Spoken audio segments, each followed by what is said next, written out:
Hello बच्चों, let's read this question. So the question says, why was the Simon Commission constituted? Was the commission rejected by the Indians?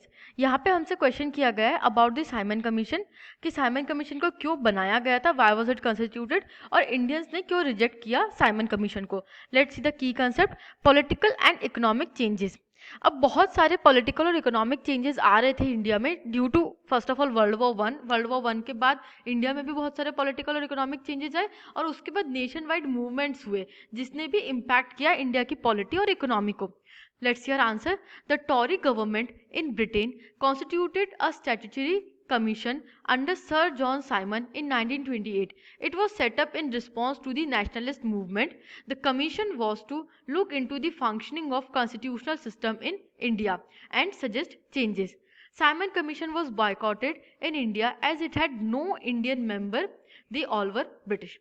अब जो टॉरी government थी Britain में, उन्होंने एक commission constitute किया. उसका मेन फंक्शन था कि इंडिया के कॉन्स्टिट्यूशनल फ्रेमवर्क में देखना और जो भी चेंजेस हैं उनको सजेस्ट करना. इंडिया में under the government of India act 1919 provincial council setup होती हैं और उसके रिव्यू के लिए बेसिकली ये statutory commission Simon commission setup हुआ था.